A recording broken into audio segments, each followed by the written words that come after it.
So this is the M1928A1. It is a very interesting gun with a lot of history. So as far back as the early 1900s, there was a bunch of prototypes being made that would eventually go on to be the original Thompson submachine gun series.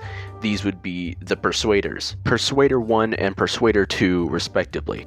There isn't anything particularly special to mention about these guns other than their obscenely weird designs, and this is because, they were at their prototype phase at this point. Moving out of the Persuader prototypes, we move on to something a little more interesting, the Annihilator prototypes.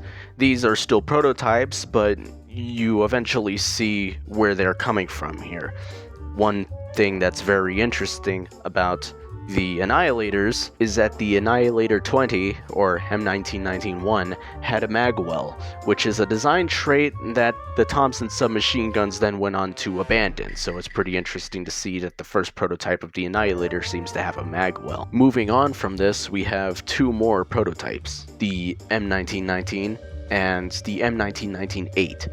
The M1919 is interesting in the way that it has made an appearance in Battlefield 1, which, as far as I know, seems to be its only known appearance in media, which is crazy to think about because, it's so obscure and only has one media appearance that you'd honestly think it wouldn't be real, but it is. It existed. And then the M1919-8 would just go on to be the final prototype before moving on to the next submachine gun stage, which would be the M1A1, or as I would like to call the Thompson M19A1, because honestly, M1A1 is such a common military nomenclature to the point where if you try to look up this weapon's existence, you will almost be greeted by something else.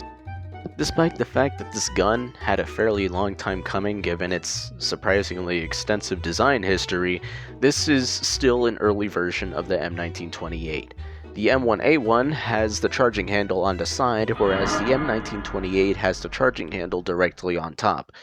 As far as I know, this is mostly the only difference that I can really gather between the two. The M1928, and really any Thompson submachine gun, is a blowback operated submachine gun that fires 45 ACP, which is a very interesting choice for, any weapon caliber really.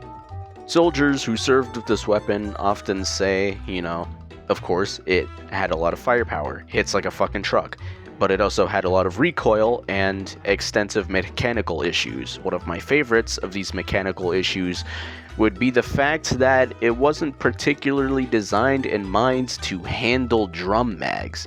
Despite the fact that they are often depicted with drum mags, they were not designed to really take them, because the stick mags had a rail system that keeps the mag in place, whereas drum mags really didn't have this rail, so you kind of have to jam it into the gun, hope it sticks, and sometimes the mag would either not feed the gun ammo properly, or just straight up fall out, which is a funny fucking vision.